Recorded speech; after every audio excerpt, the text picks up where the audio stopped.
canaltro.com.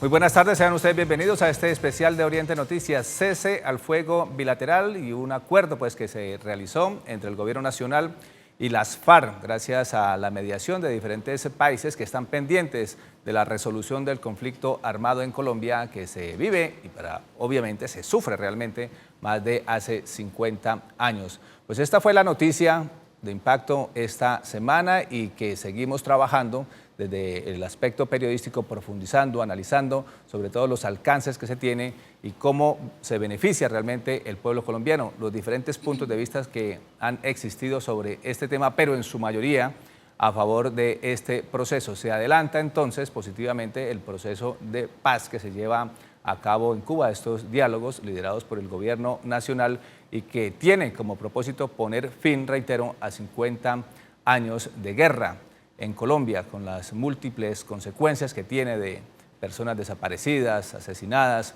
bueno, en fin, toda la situación económica que ello implica. Escuchemos inicialmente al presidente Juan Manuel Santos. Y hoy hemos dado el paso más definitivo en esta dirección.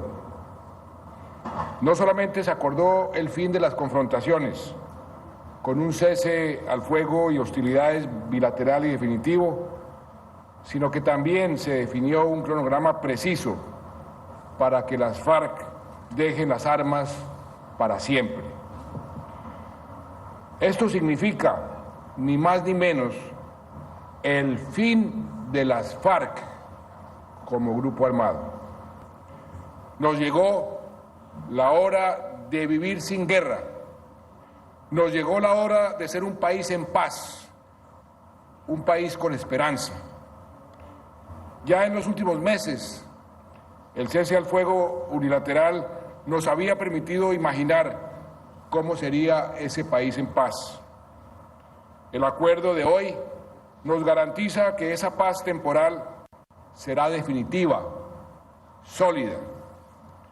Es que este acuerdo logrado con las FARC significa terminar la guerra con la organización guerrillera más grande y más antigua, y tiene una importancia inmensa, inmensa para el presente y el futuro de Colombia. Es una nueva etapa en este proceso que se adelanta entre el gobierno y las FARC. Pues para analizar este tema, estos aspectos nuevos en los diálogos que se realizan en Cuba, nos acompañan aquí personas expertas en estos temas. Inicialmente Juan Manuel Sánchez, él es abogado y docente de la Universidad Industrial de Santander. También Maritza Rojas Castillo, ella es abogada y también es magíster en estos temas de paz, de resolución de conflictos. Y vamos a dialogar precisamente sobre estos temas, este alcance, lo que se viene logrando en La Habana. Inicialmente, Maritza, con la bienvenida a este espacio. Pues empieza una nueva etapa, sin embargo, la gente muchas veces queremos respuesta ya, soluciones ya, y creemos que entonces se firmó esta semana, por ejemplo, se llamó así, el acuerdo para dejación de armas y culminación del conflicto. Cuando se habla sobre todo de dejación de armas, la gente quiere que esto sea ya, ¿no? Pero esto es un proceso que de todas maneras lleva determinado tiempo. Bienvenida. Muchísimas gracias, Sabino. Pues sí, realmente tienes razón, esto es un proceso, hasta ahora estamos firmando la ruta de acción. Esto integra muchísimas más acciones que van a ser parte de un posconflicto. Realmente lo que se firmó el 23 de junio tiene que ver con el fin de la guerra y era el punto número 3 del acuerdo de paz, porque el acuerdo de paz lo integran 5 puntos. Este era el número 3 y se dejó de último precisamente por las implicaciones que tenía de seguridad para la misma organización guerrillera. Entonces era un tema realmente álgido para ellos y lo dejaron de último por este sentido. Pero viene ahorita otro aspecto muy importante que es el último punto, el de implementación, verificación y refrendación del acuerdo de paz. Entonces, por ahora podemos decir que de los 6 puntos, 5 ya están acordados, faltaría la implementación, que es el más difícil, para llegar a un acuerdo realmente final, que sería aproximadamente, como están manifestando los emisarios del gobierno y de las FARC, para el mes de agosto. Estamos en una etapa pues importante para Colombia y obviamente dejar atrás un conflicto de 50 años pues no estaría fácil. Esta etapa que se viene, ¿qué implicaciones tiene, Juan Manuel? Sabino, antes gracias por la invitación y porque se sigan abriendo este tipo de espacios aquí en el canal TROC. Me parece que es importante hacerlos y sobre todo para generar este tipo de debates y opiniones que puedan llegar a esclarecer o a generar una opinión en la comunidad en términos generales. Antes de decir, yo quiero complementar lo que decía Marixia, y es importante señalar que nuestra historia, que es cíclica como todas las historias, venía de procesos de negociación y recrudecimiento de la guerra, ¿no? Procesos de negociación, recrudecimiento de la guerra, negociación, recrudecimiento de la guerra. El último recrudecimiento de la guerra se propuso acabar militarmente el conflicto en 8 meses y pasaron 8 años y no se pudo la vía militar. La vía de la negociación, que es esta en la que nuevamente intentamos, este es el 5º intento, parece ser que ya es el definitivo, todo apunta hacia allá. En 3 años de negociación se planea desarmar a las FARC, se planteó desarmar a las FARC en 6 meses, ¿sí? Que me parece a mí es un caso, incluso una síntesis tremenda, que lo logre hacer con la guerrilla más antigua de Latinoamérica, pero además de eso la guerrilla más grande que ha tenido Latinoamérica, ¿sí? Lo logra hacer, se plantea eso y hay una ruta cierta que está planteada y firmada en este momento. Entonces lo que viene ahora, ¿qué es? El paso inmediato es lograr el desarme, ¿no? Mientras se va acordando el mecanismo de implementación, como lo decía Marix antes, el paso inmediato es lograr el desarme. ¿Qué implica eso? Pues el apoyo de toda la comunidad, además de las estructuras ya establecidas, es decir, las 8 comisiones regionales, la Comisión Nacional más la Comisión de las Naciones Unidas, la comisión política similar a la que hubo en la Alemania para la transición política. Cuando se cae el muro se crea una comisión similar a la que nosotros vamos a tener, que es para lograr la transición política, porque al derecho internacional en este caso se llega mediante 2 vías, que es el capítulo 6º, que es la intervención militar, y el 7º, que es el de nosotros, que es la misión política. Entonces, como en la Alemania de la transición, después de la caída del muro, tenemos una comisión política que nos va a asesorar en eso y va a estar verificando eso. Luego, de entrada, lo primero es esclarecer esto a la comunidad en Colombia, pero además de eso, como comunidad civil y académica, empezar a apoyar esta iniciativa. Sobre todo para entender que es un proceso complejo, ¿no? Es entonces, bueno, si dicen estar dispuestos a dejar las armas, pues déjenlas de una vez y salgan de ese problema. No es tan fácil, pues, digamos, estos procesos, sobre todo para lograr algo que se requiere y obviamente pensando hacia futuro en fortalecer el proceso de paz. Escuchemos a uno de los garantes, el representante de Cuba, en el que explica en términos generales esta propuesta, o digámoslo de este punto, y que, digamos, da cuenta de que efectivamente las FARC sí van a dejar las armas. Por cada zona, la FARC-EP designa un grupo de 10 de sus integrantes que pueden movilizarse a nivel municipal y departamental en cumplimiento de tareas relacionadas con el acuerdo de paz. En los campamentos no habrá ni podrá ingresar población civil en ningún momento. Durante la vigencia de las zonas, se suspenderá el porte y la tenencia de armas para la población civil dentro de dichas zonas. En caso de presentarse dentro de una zona algún hecho o circunstancia que requiera la presencia de la Policía Nacional o cualquier otra autoridad armada del Estado, se hace informando al mecanismo de monitoreo y verificación para que coordine el ingreso de acuerdo con los protocolos acordados por el Gobierno Nacional y la FARC-EP.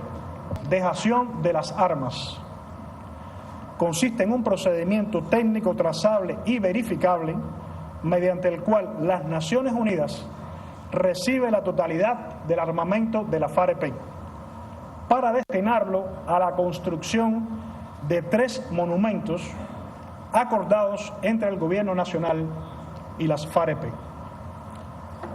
La dejación de las armas por parte de la FARC-EP se desarrollará en 2 tiempos, denominados control de armamento y dejación de las armas, que integran los siguientes procedimientos técnicos: registro, identificación, monitoreo y verificación de la tenencia, recolección, almacenamiento, extracción y disposición final. Con esta declaración, por lo menos se dejó ya evidente, explícito, pues ya ante la opinión pública, y era un debate que había y es un debate nacional, lo escucha uno en cualquier fila para ir a pagar una cuenta bancaria, lo que sea, y quienes tocan el tema advierten, las FARC nunca van a dejar las armas, por lo menos aquí ya se advirtió explícitamente, públicamente, sí van a dejar las armas. Podemos entonces estar optimistas los colombianos con estas declaraciones porque, digamos, hay algunos sectores de la población que sin embargo son pesimistas en que sí van a dejar las armas o no. ¿Qué dice Maritza? Pues realmente yo sí estoy muy optimista. Es un documento que se ha estructurado técnicamente, o sea, realmente las personas que hicieron parte de este acuerdo, se nota el conocimiento que tienen del país, se nota el conocimiento que han tenido de la guerra, han sido personas no solamente que han representado al Estado y que han sido miembros de la fuerza pública, sino también la guerrilla. Entonces es un documento que es una ruta de acción absolutamente precisa, absolutamente eficaz, muy detallada, está dando no solamente términos, sino exactamente cómo van a estar institucionalizados, digámoslo así, o normatizado todas esas actividades que van a ir llevando a que poco a poco vayan entregando las armas, desde el día 1 hasta el día 180. No hay ninguna duda de lo que se hizo allá en La Habana, es decir, cumplieron la tarea, está absolutamente claro. Y pues también sería muy importante decirle a toda la comunidad y a toda la sociedad que este es un documento que se tiene que leer cada persona en un espacio, digamos que adecuado para que no solamente lo conozca, sino también se entere y se empodere de lo que se está haciendo, porque realmente ellos nos representaron a nosotros allá, representaron nuestras necesidades. Entonces es ahora nuestro deber conocer todos esos documentos que están en las páginas web, conversaciones de paz, etcétera, para que ahora sean ellos los que tomen una decisión realmente segura, realmente conocedora del tema. Juan Manuel, ¿qué complementa sobre esto? La dejación de las armas, según las declaraciones que ya se han dado, pues sí es un hecho, toda vez que las FARC habían advertido en algunas declaraciones, no vamos a entregar armas, o las vamos a guardar, o se las entregaremos a una entidad internacional, pero no va a verse, pues digamos, ese incluso show que se presentaba antes del desfile, entrega de armas, pero ahora pareciera que sí. Sí, a ver, ahí hay dos cosas que hay que señalar. Uno, que las FARC, hay que decirlo, fue ganando confianza en el proceso, lo cual es propio de todo proceso. Fue ganando confianza en el proceso. Lo que pensaba las FARC hace 3 años era el mecanismo de Centroamérica, de que las armas se entregaron, se dejaron en un depósito y 3 años después se destruyeron cuando había plena seguridad de que se había cumplido lo prometido. ¿Sí? Y que no se iban a dar hechos frente a los comandantes de los grupos insurgentes. Entonces las FARC entran con esa desconfianza que era, digámoslo así, natural frente al Estado colombiano, de decir, si entregamos las armas nos matan como a Pizarro. Es el ejemplo clásico entre nosotros. Se fue ganando confianza y hay un mecanismo claro. Yo lo que veo es que también se generó una discusión de parte de quienes se oponían fuertemente al proceso, de si esa discusión bizantina, de si dejación implicaba entrega de armas o no. Que es que el término dejación, que es que no es lo mismo dejar que entregar, que es que... hombre, eso es una generalidad. En todos los procesos de paz, desde la paz de Westfalia de 1402, se habla de dejación de armas. Es como hablar de paz. Hombre, que con la firma no se logra la paz. Pues claro que no. Se inicia el proceso hacia allá, pero la generalidad paz es para nombrar este tipo de diálogos. Esos son conceptos generales que se han usado siempre. Entonces, ya hay un mecanismo expedito que dice, dejación de armas implica identificación de las mismas, el registro, la recolección, el almacenamiento y disposición final, que ya sabemos van a ser 3 monumentos. Está completamente claro, es decir, ya no hay que dar más vueltas a eso. Ahora, la otra pregunta que puede surgir es decir, bueno, pero ¿qué tipo de armas? No, pues las armas convencionales y las no convencionales, eso ya lo dice el derecho internacional. O sea, que los cilindros bomba que tenían listos para tirar, pues claro que tienen que entrar, ¿sí? Los tatucos y todo lo demás, porque el término arma en el derecho internacional de los conflictos implica las armas convencionales y las no convencionales. Bueno, Maritza. Realmente otra cosa que también ahí cabe expresar es que en el día 1 entran los desmovilizados o digamos los integrantes de la guerrilla con sus armas. El arma personal que tiene. Pero el mismo acuerdo nos está diciendo entre el día 7 y el día 15 van a entregar y van a entrar las armas de municiones, de granadas, etcétera, que no son de portar ellos, sino que ellos mantienen todavía. Es decir, van a entregar no solo las armas personales, sino todo el armamento que tienen ellos también. Entonces está muy claro, este acuerdo cuando uno lo lee es absolutamente claro, minucioso, da una ruta de trabajo muy clara, y no solamente eso, sino también le está dando muchas funciones a la Comisión Internacional de Movilización y Verificación. Entonces ellos tienen ya también todo su trabajo para realizar, verificar cómo se va a entregar esas armas. Bueno, vamos a hacer una pausa en este primer segmento, el análisis que están aquí realizando los expertos sobre todas las implicaciones después de la firma del acuerdo para dejación de armas que firmó, en este caso también firmaron las FARC, y también para el fin del conflicto entre las partes, es decir, entre el gobierno y las FARC. Ya regresamos.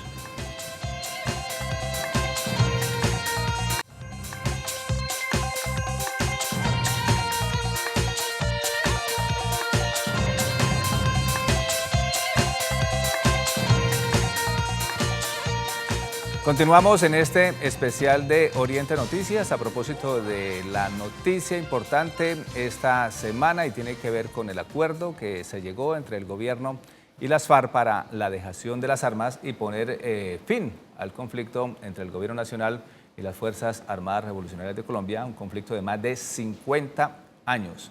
Pues bien, esto implica también cambios de mentalidad, cambios en los trabajos, cambios en los perfiles. Escuchemos, por ejemplo, lo que dijo Timochenko sobre las fuerzas militares. Armadas colombianas, agigantadas en el transcurso de la guerra, diestras en contrainsurgencia y acciones especiales, están llamadas en adelante a jugar un importante papel en aras de la paz, la reconciliación y el desarrollo del país. Fueron nuestras adversarias, pero en adelante tenemos que ser fuerzas aliadas por el bien de Colombia. Su infraestructura y recursos pueden ponerse al servicio de las comunidades y sus necesidades, sin desmedro de sus capacidades para cumplir la función constitucional de guarnecer las fronteras. Por otra parte, el protagonismo de las comunidades ha de representar también la oportunidad para comenzar a solucionar el grave conflicto que se vive en las ciudades. Desocupación, inseguridad, falta de servicios públicos, esclavitudes como el pagadiario y la explotación sexual, microtráfico, crímenes y bandas asociadas a la mafia y el paramilitarismo requieren atención inmediata. Necesitamos que en nuestro país se produzca efectivamente una definitiva reconciliación. Basta ya de la violencia y los delirios por ella. Ella requiere una paciente e intensa labor de difusión, educación y concientización de lo pactado en La Habana para que la gente de Colombia quede clara de su valioso y positivo contenido. Pues hace relación con el nuevo rol que se debería tomar al interior de las Fuerzas Armadas. Reconoce Timochenko, el comandante de las FARC, pues que fueron sus adversarios, sus enemigos, si se quiere decir en esos términos, pero que ahora están dispuestos a trabajar de manera conjunta. Para algunos es inaceptable que, dicen, ¿no? ¿Cómo es posible que antes estaban en la guerrilla combatiendo al Estado y ahora hagan parte de la fuerza pública? ¿Se podrá dar ese hecho, Manuel? Pues bueno, a ver, yo creo que en esto falta todavía precisar algunas cosas, pero voy a dar una opinión personal.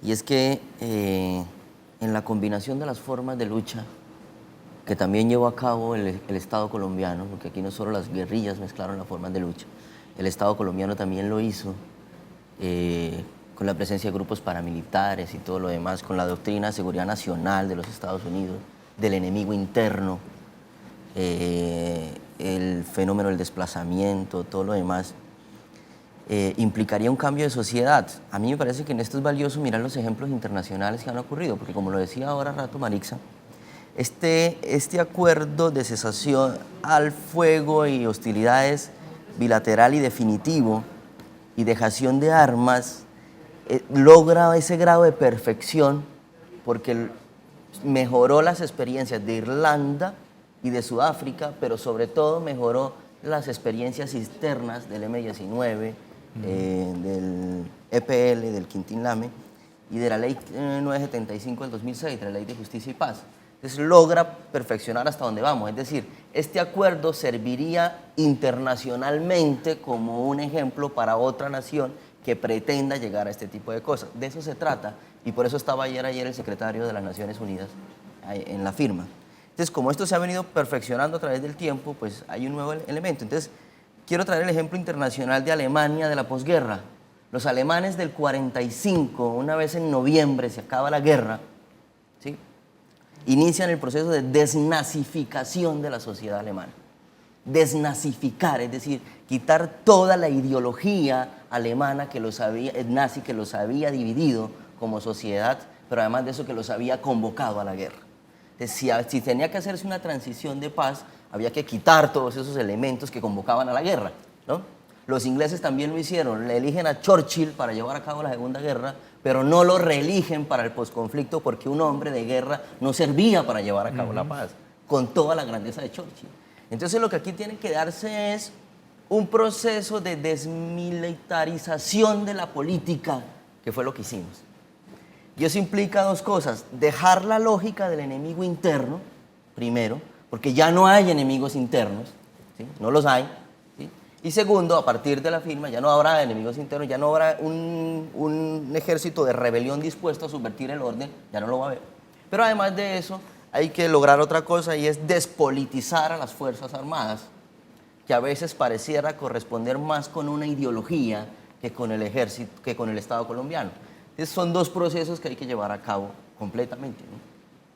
Bueno, en este caso, pues digamos, también en el discurso, y tiene que ver con el rol de las fuerzas militares, y también con la desmovilización de grupos armados, como en este caso las FARC, le abre espacio a la misma sociedad, toda vez que la sociedad en su derecho constitucional de movilizarse, de protestar, de salir a las calles de manera pacífica, pues aquí pasa una situación, es que quien sale a la calle es tildado, y de una vez salían los titulares de prensa: infiltrados, tal organización, o marcha de los campesinos infiltrados por grupos armados ilegales, infiltrados por la FARC, y llegaba el ejército entonces a reprimir. Se abre también un nuevo capítulo pues para la sociedad en lo que tiene que ver la defensa de sus derechos, y obviamente el conflicto ha de seguir, pero ya digamos con tratamientos distintos. ¿Qué reto también tiene la sociedad en este sentido? Bueno, eso ya se tuvo en cuenta, en el acuerdo de participación política. Efectivamente, se trata como de darle esos espacios a las organizaciones políticas, a que hayan organizaciones políticas diversas y a movimientos políticos también. Dentro de ese acuerdo que se dio el 6 de noviembre del 2013, ya tenemos 3 años de haber firmado esa parte dentro del proceso de paz. Se habló de crear unas comisiones de seguridad para darle garantías, para darle participación en los medios de comunicación, para dar a conocer sus propagandas políticas a los diversos organismos de políticos que se vayan a conformar, y darle el derecho a los movimientos sociales a tener protesta y a no ser estigmatizados. Es decir, se van a integrar a la sociedad, van a tener el espacio para participar en política, y fuera de eso le vamos a garantizar esa seguridad para que lo hagan con propaganda política, en medios de comunicación y sin ser estigmatizados, darle toda la seguridad que se merecen para poder hacer efectivo ese acuerdo o esa parte del acuerdo que se hizo en este acuerdo de paz que estamos llevando a cabo. Entonces, uno de los hechos, de pronto vieron ustedes las imágenes en las cuales el presidente Juan Manuel Santos le entrega, se llama un balígrafo, a Timochenko, al comandante de las FARC, y precisamente esos son los cambios incluso de mentalidad que debemos tener y para qué usamos los recursos. En este caso, una bala fue transformada en un lapicero, en un bolígrafo, que ahora es, por lo menos se entendería así, cualquiera hará la lectura. En el caso mío, yo hago la lectura, precisamente recursos que estaban dispuestos para la guerra, ojalá se vayan para la educación, que es donde tienen que estar realmente, que es lo que garantiza el desarrollo de un pueblo. Veamos esta información para entender el balígrafo. Un cartucho de bala usado en el conflicto, al que se dotó de una mina de tinta y que hace las veces de lapicero, fue el simbólico balígrafo con el que se firmó el fin del conflicto. Lo que hicimos fue coger balas que fueron utilizadas en el conflicto y convertirlas en esfera, porque estamos y vamos a escribir un nuevo capítulo de paz en Colombia con esto. El presidente de la República, Juan Manuel Santos, le entregó en sus manos el balígrafo con el que se escribió la paz al máximo líder de las FARC, alias Timochenko. Es un símbolo de cambio en Colombia, y es que todo lo que en un momento se fue para la guerra hoy tiene que irse para que Colombia sea el mejor educado. Con este balígrafo entregado por el Ministerio de Educación se reescribe la historia de Colombia con la firma del fin del conflicto entre el gobierno y las FARC. Estos hechos simbólicos pues también llevan sus mensajes. ¿Qué analizar pues también sobre este tema de estos nuevos roles? Yo lo decía, pues recursos que deben darse para la educación. ¿Cómo vieron ustedes este mensaje y este hecho simbólico, Manuel? A ver, Sabino, pues a mí me parece, yo quiero complementar algo con lo que decía ahorita Marixa, y es interesante es decir, a mí me parece que la guerra, en este último conflicto armado no ganó nadie, ¿no? Ni las guerrillas derrotaron al Estado, ni el Estado derrotó a las guerrillas. Pero sí hubo ventaja de alguien, y es de la clase política dirigente de siempre, de aquellos que lograron concentrar la tierra gracias al conflicto, y sobre todo de la clase política dirigente que utilizó la guerra como ventaja electoral. Fue para lo único que sirvió. Por eso hay muchos que se aferran todavía a esa bandera, porque es evidente y claramente que la guerra dio una ventaja electoral enorme, ¿sí? Como tú lo decías en este momento, entonces ya, si los estudiantes salen a marchar, pues ya no tienen que tildarlos de guerrilleros porque guerrilla no hay. Entonces, ya se acaba el estigma y entonces vamos a entrar ahorita sí por fin en un plano democrático de igualdades. Eso es maravilloso. La sociedad colombiana ahorita sí tiene que empezar a movilizarse mucho más, porque ya no va a haber estigma a la movilización social. Eso se acaba, porque ya no hay cómo llamar, ya no hay cómo tildarla. Entonces ya no va a haber estigma a la movilización social. Pero además me parece que, además de la movilización social, a fin de las conquistas sociales, sí tiene que haber una simbología clara en esto, para fin de dejar atrás sobre todo esa carga de violencia que nosotros tenemos en el lenguaje, y sobre todo que nos ayude a empezar a ver este estado que estimamos como normal de cosas como lo que no lo es, porque que el semáforo sea un orden social en Colombia, una forma de empleo en Colombia, no es normal, ni en esta sociedad ni en ninguna. Entonces, pero cada vez que pasamos por el semáforo y vemos el orden social que hay ahí, que vende colombinas para ganarse la vida, ¿sí? Nadie piensa en la responsabilidad que tiene el Estado frente a esas personas que están ahí, porque además asumimos que es culpa exclusiva e individual de ellos, ¿verdad? Quizás porque la madre no se pudo prostituir, porque el padre no pudo salir a lavar carros, qué sé yo, ¿verdad? Entonces no estimamos la responsabilidad del Estado, que el Estado no puede seguir siendo una mera entelequia política que nos sirva para recordarnos que hay poder. No, el Estado también sirve para garantizar derechos. Entonces es allá donde tenemos que salir. Y este acto simbólico de cambiar una bala por un lapicero me parece brillantísimo, hay que decir, ¿sí? Porque entonces lo que sí necesitamos es un pueblo educado, porque un pueblo educado no se deja engañar. El mayor enemigo de la libertad es la ignorancia. Eso ya lo dice la Corte Constitucional en una sentencia muy valiosa. Entonces tenemos que empezar a restarle la ignorancia al pueblo colombiano para que sepa y de una vez entienda qué es ser libre en una sociedad libre. Y además por eso pues el llamado que se hace, lo hizo aquí Maritza, que busquen la información sobre todos estos acuerdos que se han hecho entre el gobierno y las FARC para poder entender qué es lo que se está acordando realmente allá y no salgamos fácilmente a decir es que eso está a espaldas del pueblo, nosotros no conocemos, entonces no hay justificación. Hay muchos mecanismos para poder entender qué fue lo que se acordó allá y estudiarlo. Ahora, puede usted estar plenamente de acuerdo o plenamente en desacuerdo. Esa ya será su posición, muy respetable. Hacemos una pausa, ya regresamos.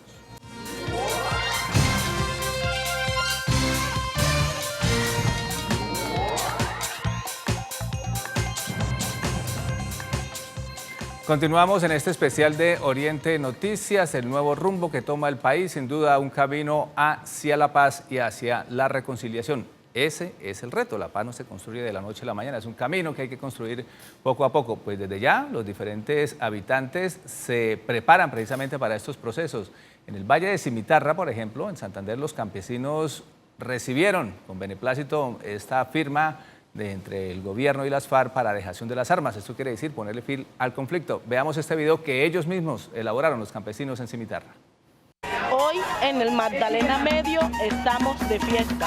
se ha pactado el fin del conflicto armado. Hoy comienza una nueva historia con amor y esperanza, donde reafirmamos nuestro compromiso con la construcción de la paz con justicia social. Somos más, ahora sí la paz. Somos más, ahora sí la paz. Bueno, esa es la ciudadanía también con sus reacciones y sobre todo en el campo donde sí que se ha sufrido la guerra. Es distinto el pensamiento que tiene un habitante de ciudad, o los que tenemos los habitantes de ciudad, a los campesinos, y en el mismo discurso lo han reconocido el mismo presidente Juan Manuel Santos, pues ellos son los que sufren realmente las consecuencias de la guerra.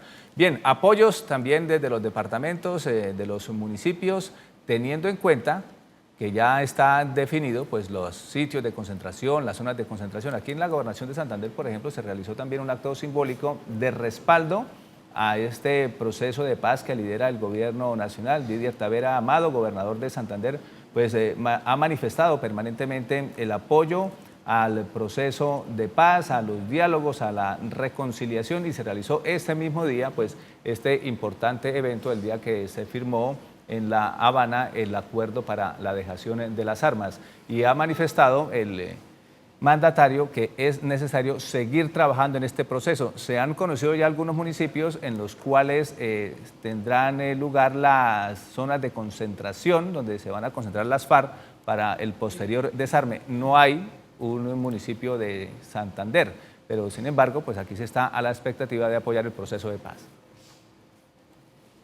Que la paz empiece desde aquí, cero tolerancia con el maltrato infantil, cero tolerancia contra la violencia. Lo que tenemos que hacer aquí ahora es desde nuestro corazón fortalecer a nuestras familias, entender que hay una nueva generación que durante más de medio siglo no nos permitían tener una vida digna, una vida sin miedos. Hoy este paso que hemos dado, y hablo de hemos dado como gobierno, que hacemos parte del gobierno de Santander, manos del gobierno nacional, es esa iniciación en la cual nos obliga a ponernos grandes retos y es a darle oportunidades a todos, es garantizar que esa inequidad que ha existido en nuestro país, en nuestro departamento, se convierta en equidad para todos, que seamos más incluyentes, que seamos tolerantes, que permitamos la diferencia del otro, que construyamos oportunidades desde nuestros hogares, desde nuestras escuelas, desde nuestros colegios y sobre todo garantizar alternativas de crecimiento para nuestro campo. Oportunidades similares de las ciudades al campo y que todos podamos crecer. El mayor insumo a la violencia es la pobreza, la intolerancia, la desigualdad. Y es el gran reto el cual tenemos que enfrentar y afrontar en el día de hoy. Cuando yo les digo que no pensé que viviría es porque este año cumplo 40 años, siempre he pensado en que esa generación, mi hijo de 13 años, mi hija de 3 y todos los niños santanderianos, tenemos más de 750.000 menores de edad en Santander que hoy podemos decir que es una nueva generación la que va a vivir a partir de ahora. Y haber dicho que no pensaría que viviría, como lo digo, este es el primer paso de muchos que tenemos que dar.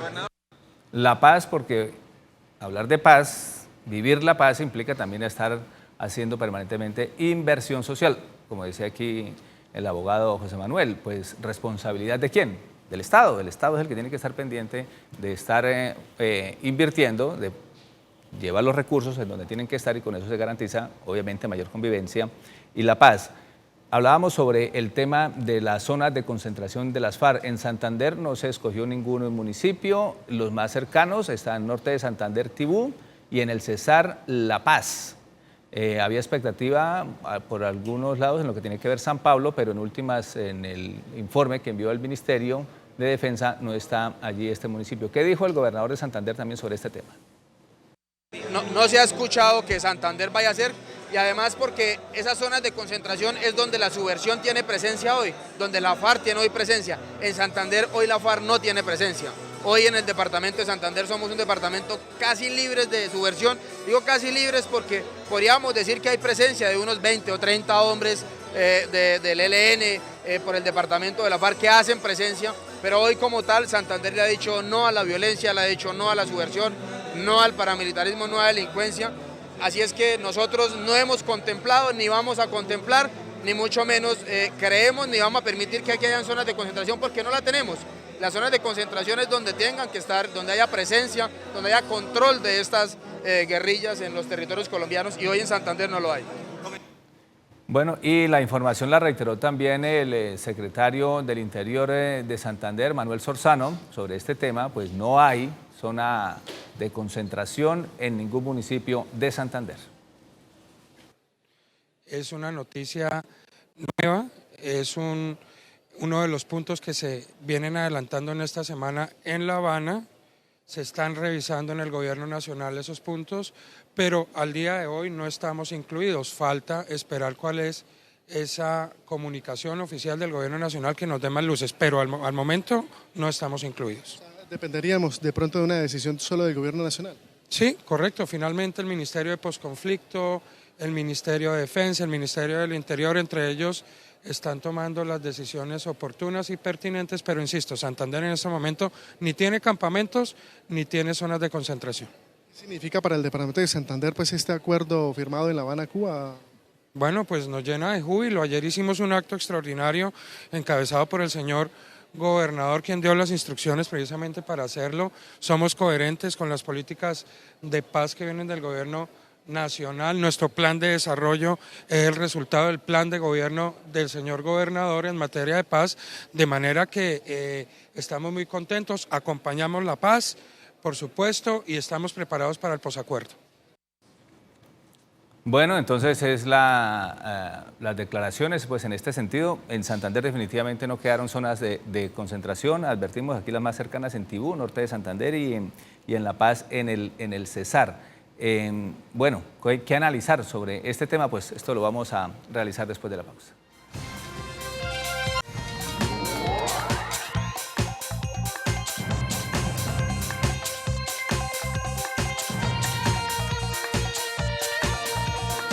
Continuamos en este especial de Oriente Noticias. Vimos los videos de la ciudadanía, por ejemplo, en este caso de Cimitarra, pues reciben con satisfacción este nuevo proceso que se avecina a construir una nueva Colombia. Prácticamente es el llamado que se hace entre el gobierno y las FARC, cambiar de mentalidad. Pues los campesinos que han sufrido la guerra a través de este video pues enviaron ese mensaje, se están preparando. ¿Qué lectura también hacer, qué análisis sobre este tema de los campesinos, sobre todo, Manuel?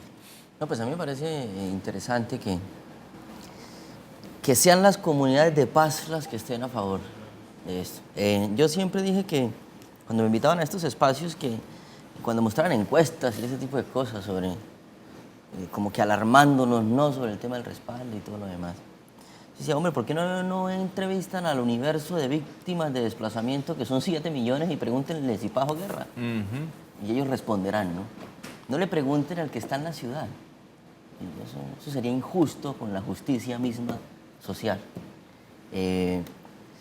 Entonces me parece maravilloso que estas comunidades se manifiesten. Esto para decir una cosa, y es que si bien en democracia no se debe propender por el acuerdo, lo que nutre a la democracia es el desacuerdo de las ideas. Y esto, hay una idea de acabar el conflicto militarmente y hay una idea de acabar el conflicto por la vía política negociada. Sobre eso puede que tengamos los desacuerdos para siempre, y de hecho deben haberlos, porque solo el desacuerdo nutre a la democracia, ¿sí? Esto me parece que pretender un acuerdo generalizado es una barbaridad. No, el desacuerdo nos sirve para ponernos más sentimentalmente políticos incluso, ¿sí? Entonces eso es bueno. Pero sí es relevante en el punto ya de materialización de lo que se negoció en La Habana, que las comunidades de paz salten a decir estamos preparadas, me parece brillantísimo. El caso de la de Cimitarra, pero además de la de San José de Apartadó, porque son experiencias de más de 30 años o de 20 años de cómo llevar a cabo la resolución de conflictos pacíficamente y sin la presencia de las autoridades estatales. Brillantísimo. Pero además de eso hay procesos de reconciliación que deben revisarse también, que son los de esas comunidades, pero ejemplos como el del padre Antún Ramos en la masacre de Bojayá, ¿sí?, o de la misma diócesis de Quibdó, ¿sí?, de cómo han adelantado procesos de reconciliación entre la comunidad misma, de tal manera que hoy vive comunidad civil con los que fueron entonces sus victimarios. Esas son experiencias que me parece a mí que es muy positivo que salten a la luz. O sea, es decir, que sí podemos transformarnos, sí podemos crecer, sí podemos cambiar mentalmente, y ya hay ejemplos reales. Ahora, cambios en la economía, pues precisamente de eso que se trata. Al dejar la guerra, decirle adiós a la guerra es para mejorar nuestra calidad de vida. Impacto en la economía, según el director nacional de planeación, ¿qué pasaría si se le dice definitivamente adiós a la guerra? Al analizar la experiencia de otros países que han experimentado procesos similares a los de Colombia, basados en evidencia y en datos duros de esos países, hemos encontrado que los países que entran en etapas de posconflicto tienden a tener crecimientos superiores a su línea tendencial, cercanos al 1.1%. Esto se refleja en un incremento en el ingreso de hogares en un periodo de 10 años sostenido de alrededor del 5% más a lo que venían experimentando antes del proceso de paz en esos países. Especialmente vemos fuertes auges de inversión y complementariamente algunos sectores, tanto el sector industrial, que tiene incrementos superiores al 20%, el sector agropecuario del 24%, pero especialmente un énfasis muy profundo en construcción, que supera el 40% adicional de crecimiento de ese sector. Bueno, usted, Marisa, que es experta pues, en este tema de resolución de conflictos, ¿por qué muchas veces nos da, o como seres humanos, ¿no? Normal que los seres humanos le tengamos miedo a los cambios, y este es un cambio, digamos, si se quiere decir brusco. País de 50 años en guerra y decir empezamos un proceso hacia la paz, pues claro, más de uno se asusta y dice, no, ¿cómo así? Porque es mejor estar, como se dice con los términos nuevos que se utilizan, estar en la zona de confort, que es el de la guerra, porque además tiene sus ganancias para algunos. Pero este es un reto, ¿no?, también para la ciudadanía, cada una de las personas.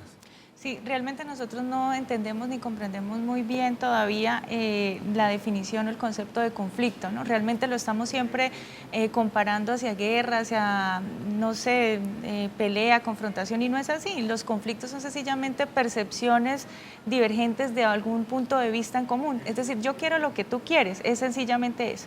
Entonces nos hemos sentido en esa zona de confort de la guerra porque nos parece que es la salida más viable por el momento. Siempre le hemos tenido, y por las experiencias pasadas, desconfianza a los acuerdos de paz porque no han llegado a ningún acuerdo y en últimas se vuelven y se empoderan. Pasamos de tener, empezó la guerrilla con 40, un poco más de 40 personas y llegó a tener casi 17.000 guerrilleros con más de 103 bloques, etcétera. O sea, ha sido abismal el paso, el crecimiento de la guerrilla en este momento.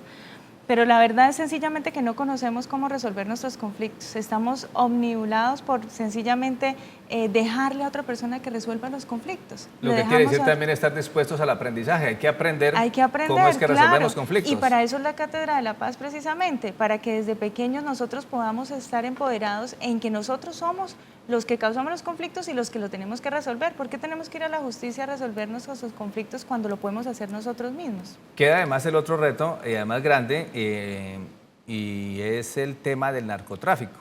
Aquí, pues digamos, algunos advierten es que las FARC había perdido la ideología, se fue hacia el narcotráfico y entonces, bueno, todas las consecuencias que ello trae. Pero el narcotráfico, como sí, continúa, pues digamos, y el Estado tiene el reto de cómo combatirlo. Y de hecho, al acuerdo en que se llega también entre el gobierno y las FARC es cómo combatir bandas criminales, en fin.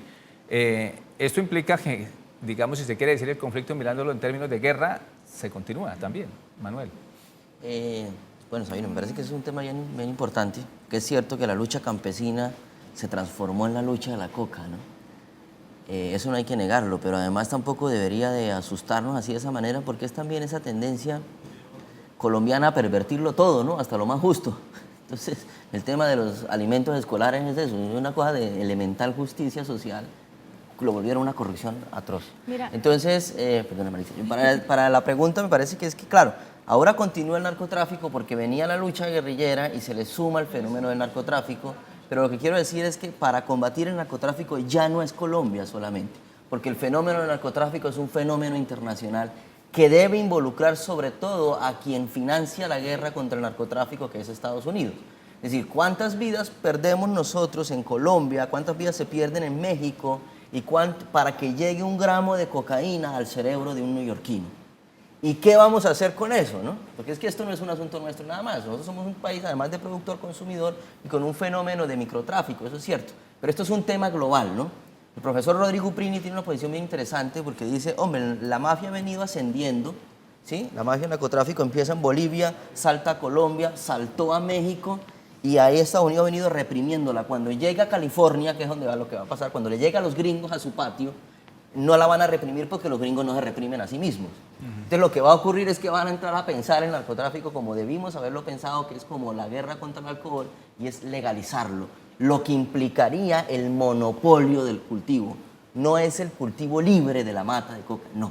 Es el monopolio del cultivo, como hoy se legaliza el alcohol, monopolizando la producción del alcohol, que le va a dar calidad y le va a dar unos estándares a ese tipo de cosas. Marisa, 20 segundos. Sí, no, que en los acuerdos de paz hay algo que sí, el otro día hablando con mi papá, él me decía algo que quiero traerles a ustedes, y él decía, de los 5 puntos del acuerdo de paz, que son muy pertinentes, faltó uno, y es el tema de la corrupción. No se trató el tema de la corrupción, y ese es el verdadero cáncer de nuestro país. Uno de los cánceres, claro, efectivamente es el tema que hay que seguir profundizando y de los retos que tiene la sociedad colombiana, cómo combatir la corrupción. Es decir, si les vamos a seguir permitiendo a los corruptos de este país que sigan haciendo de la suya, eso en dónde está el poder del ciudadano, en el voto, no hay de más. Canaltro.com